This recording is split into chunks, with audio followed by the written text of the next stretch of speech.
You won't believe the level of petty some people will go to, especially when they think a clipboard and a title like HOA board member gives them actual power.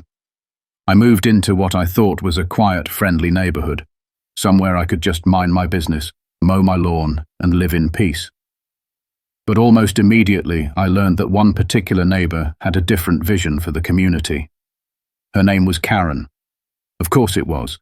And Karen wasn't just your average nosy neighbor. She took her self-appointed role as neighborhood warden very seriously, as if she were guarding the gates of some suburban utopia. At first, I laughed it off. Her constant pacing in front of houses, peering through curtains, noting down violations. It was almost theatrical. Then she came after me. First, it was my trash bins not being rolled in fast enough. Then it was the color of my mailbox not matching the community standard, which, by the way, didn't actually exist in writing. But it wasn't until I stopped receiving my mail that things took a really bizarre turn. I figured maybe the post office was running late or there was a new mail carrier. But after 4 days with an empty box, I went to the post office. That's when they told me someone had informed the mailman that I had moved out, that my house was vacant. My jaw dropped. I hadn't submitted any forwarding request. I was very much still living there, cooking dinner, walking my dog, and paying my HOA dues, unfortunately. But someone in this very neighborhood decided to tell the federal mail carrier I no longer lived in my own home. And guess who it was? Yep, Karen. But if she wanted to play games, I had one of my own. I decided to return the favor, creatively. Before all this madness began, I genuinely thought I had moved into a nice little community, tucked away from the noise of the world. The houses were neat, the streets were quiet, and the neighbors waved when they walked their dogs or collected their mail. It seemed like the kind of place where everyone respected boundaries and just got along. But that illusion didn't last long, because living just 2 houses down from me was the self-declared queen of the block, Karen. Karen was in her late 50s, always dressed in either a velour tracksuit or a floral blouse that screamed, "I take rules very seriously." She had a permanent scowl and eyes that scanned like surveillance cameras. Every morning she'd walk her tiny yappy dog, clipboard in hand, inspecting properties like she was performing a home inspection for the CIA. The dog's name was Princess, and I swear it was trained to bark at anything that moved, including butterflies. Karen wasn't officially the head of the HOA, but that didn't stop her from acting like it. She believed she had the final say on everything, from fence height to mailbox color. She thrived on drama, and nothing brought her more joy than catching someone in a violation. Then there was me, just a regular guy who wanted some peace and quiet. I worked from home, kept my yard clean, didn't throw parties, didn't blast music. I thought that by keeping a low profile, I could avoid trouble. But apparently, not engaging was itself a crime in Karen's book. She saw my silence as defiance. I think it drove her nuts that she couldn't correct me like the others. And somewhere in the middle of this suburban battlefield was our mailman, Craig. A nice guy, always on time, always polite. He had a short-sleeved uniform, thick-rimmed glasses, and a calm demeanor that made him seem unshakable. But even Craig wasn't immune to Karen's manipulation. She often cornered him during his route, offering water bottles and passive-aggressive suggestions about which houses were vacant or out of compliance. At first, I thought he brushed her off, but after my mail suddenly vanished, I realized that even Craig had been pulled into her web of control. It wasn't just about HOA rules anymore, it had become personal, and it was just getting started. The first real sign that Karen wasn't just another cranky neighbor came about 2 weeks after I moved in. I had barely finished unpacking when I found a neatly folded note taped to my front door. It was written in cursive, printed on HOA letterhead, and signed Karen, Acting Compliance Officer. Nowhere on the actual HOA documents did such a title exist, but that didn't stop her from assigning it to herself like she was running a military base. The note claimed my grass was approaching a non-compliant length, and that I had 48 hours to address it or face a formal citation. My lawn wasn't even tall. If anything, it looked the same as my neighbor's. But fine, I mowed it that afternoon, mostly to avoid drama. Then came the trash bin incident. One morning, I left for work and forgot to roll my bin back from the curb. By the time I got home, it was neatly tucked by my garage, and another note was waiting. This one mentioned visible refuse containers beyond the grace period, whatever that meant, and warned that repeated violations would be escalated to the board. It was like living under surveillance. I started noticing her walking past my house more than usual, sometimes stopping to scribble something on her clipboard. And always with that dog barking like an alarm system. The tipping point came when she left a third note, this time about the color of my mailbox. She claimed it clashed with the overall aesthetic of the neighborhood and violated some sort of palette guideline.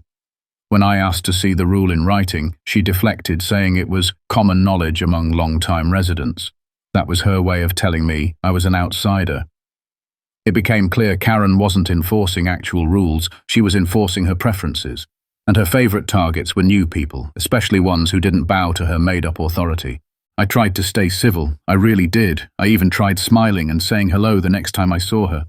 She looked at me like I'd tracked mud into her living room. That's when I stopped trying. I realized that in her eyes, I wasn't a neighbor. I was a problem that needed to be corrected. And she wasn't going to stop until she won. It started off subtly, just a strange sense that something was missing. A few days had gone by, and I hadn't received a single piece of mail. Not a bill, not a flyer, not even junk. At first, I figured it was just a light mail week. But then I remembered I was expecting a new credit card and some insurance documents, both of which were supposed to arrive by then. That's when the gut feeling kicked in. Something wasn't right. On the fourth day, I walked out to my mailbox again, hoping to see a stuffed bundle of delayed envelopes, but it was still completely empty. No rubber bands, no paper wrinkles, nothing. Just cold, hollow silence inside a metal box. I drove down to the local post office and asked if there had been any kind of hold on my address. The clerk typed into the system, paused, and then tilted her head slightly. She told me that someone had filed a verbal notice with the carrier that the house was unoccupied and that the resident had moved. My eyebrows shot up. I definitely hadn't moved. I was still very much living there, using the kitchen, watching TV, mowing the lawn under the watchful glare of Karen. I asked who had given that information, and the clerk hesitated before saying, "Well, your mail carrier said a neighbor, an older woman, told him you had vacated." I immediately thought of her, Karen. Who else could be so bold and so entitled to think they had the right to redirect someone's personal mail?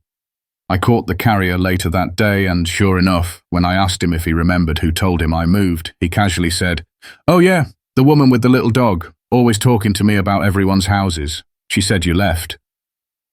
He said it like it was no big deal, like she was doing him a favor. But to me, it was clear.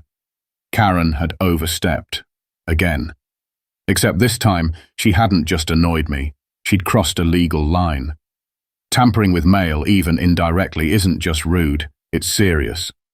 She thought she could erase me from the neighborhood by pretending I didn't exist. So I decided to make my presence impossible to ignore. After that conversation with the mailman, I stood in my driveway for a long time, holding my keys and just staring down the street toward Karen's house.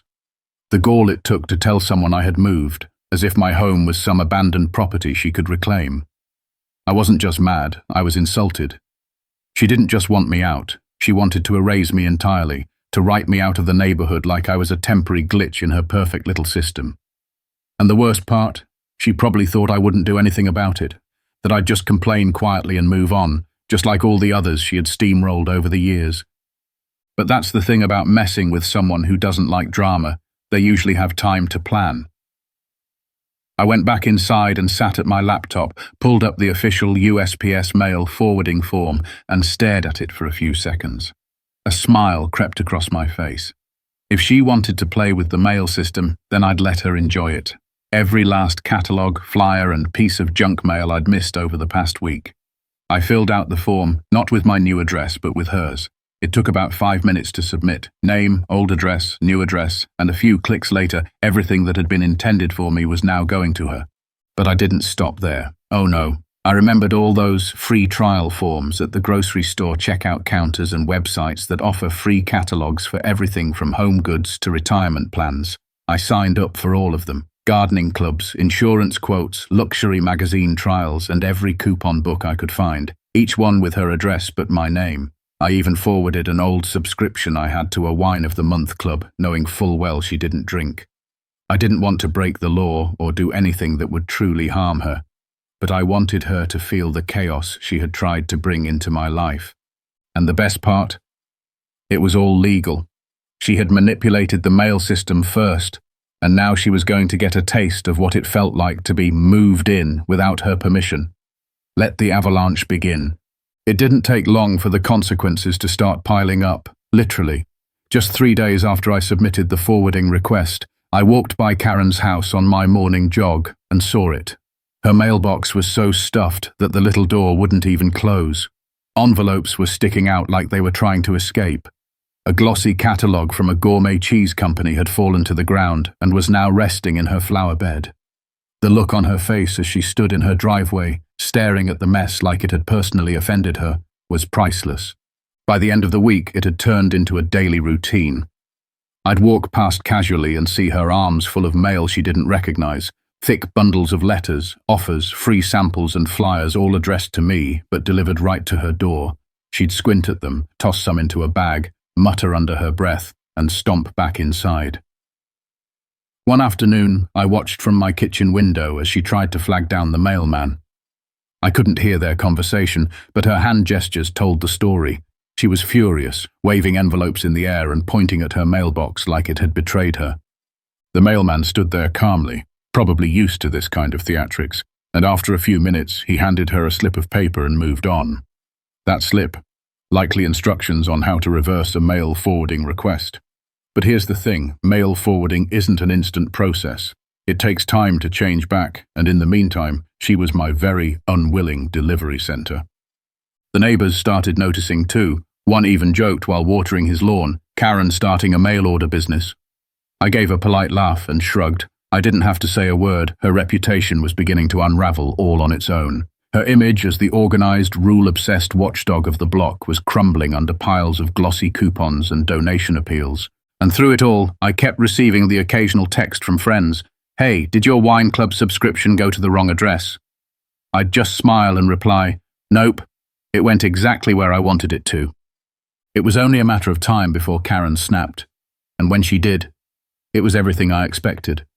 Loud, dramatic, and completely lacking self-awareness. It was a Saturday morning, the kind of quiet weekend start where birds chirp and neighbors sip coffee on their porches. I was in my garage organizing some tools when I heard the shrill sound of someone marching up my driveway. I didn't even need to look. Her voice beat her to the door. She didn't knock, she banged. 3 angry fists to the wood like she was the mail police with a warrant. I opened the door slowly, and there she stood, her arms full of envelopes, her face red with fury, her little dog barking at my feet like it sensed I was the villain in her personal soap opera. "This," she hissed, shaking a stack of my forwarded mail, "is harassment. You think this is funny?" I kept my expression calm, almost amused. "Well, I didn't think pretending I moved out was very funny either," I said. Her eyes narrowed, but she didn't deny it. Instead, she went straight for the threats, calling the police, reporting me to the postmaster, dragging the HOA into this like they were her personal army. She accused me of fraud, of mail tampering, of creating a public nuisance. I reminded her politely that forwarding mail to a listed address, especially one confirmed by someone who claimed I was gone, was entirely within legal boundaries. I hadn't forged anything. I simply followed the system she manipulated. That only made her angrier. She called me childish, spiteful, and immature. I responded with a calm, "You really should be careful about what you tell the mailman next time." That was the breaking point. She stomped away, hurling a few more passive-aggressive insults over her shoulder, the kind only Karen-level fury could generate. An hour later, I saw her pacing in front of the HOA president's house, waving papers and gesturing wildly. That night, I got an email from the HOA requesting a conversation. She had officially made it her mission to turn the neighborhood against me, but what she didn't realize was that the more she yelled, the more people started listening, and not in the way she wanted. The email from the HOA was formal, but thinly veiled in its attempt to sound neutral. They requested a meeting to clarify recent mail-related disturbances affecting a board member, which was HOA speak for "Karen is throwing a fit and we have to pretend it matters." I agreed, knowing full well I had done nothing wrong and actually looking forward to finally putting everything out in the open. When I showed up at the HOA clubhouse, Karen was already there, seated stiffly in a chair like a wronged queen waiting for her courtroom victory. The president of the HOA, Mr. Collins, started by asking if I had, in fact, redirected my mail to Karen's address. I said yes. I also calmly explained why. I brought printed screenshots of the USPS mail forwarding confirmation, the exact date I filed the request, and most importantly, the date the mail hold began. 4 days after Karen allegedly told the carrier I had moved out. I didn't accuse her directly at first, but I laid out the timeline with surgical precision. Then Craig, our mailman, was called in to speak. He looked uncomfortable, but when asked if anyone had told him I had moved, he glanced at Karen and said, "I was told by a resident, an older woman with a small white dog. She was quite adamant." That was enough. Karen tried to interrupt, claiming she had only mentioned she wasn't sure if I still lived there, but by then her story was unraveling. The HOA didn't say much after that. Mr. Collins nodded, took a few notes, and said they'd issue a formal warning to all members about the proper process for mail-related issues. A few days later, I received a notice confirming Karen had been officially reprimanded for overstepping her authority. Justice in the most satisfying form. After the HOA's official reprimand, things got noticeably quieter. Karen stopped pacing in front of my house, stopped waving that infamous clipboard, and for a while, it was like she had vanished into her floral curtains. The Daily Mail avalanche at her doorstep ceased once I cancelled the forwarding, and I resumed receiving my mail without any mysterious interruptions. Craig, the mailman, even gave me a knowing nod one morning. No words, just mutual understanding. The real satisfaction, though, came not from the mail or the HOA letter, but from the shift in the neighborhood itself. Neighbors who had once been tight-lipped began smiling, nodding, even striking up casual conversation. One woman across the street told me she had her own run-in with Karen over a lawn ornament and was secretly glad someone finally stood up to her. Another joked about starting a Karen watch just to keep track of her next outburst. The once silent community had begun to speak up, not out of malice but out of shared relief. Someone had challenged the self-imposed authority and come out clean. Karen, on the other hand, found herself facing what must have been her worst nightmare: being ignored. Her power didn't come from official titles, it came from fear and silence. Now, people weren't scared of her anymore. She was just a woman with a tiny dog and a reputation that no longer carried weight.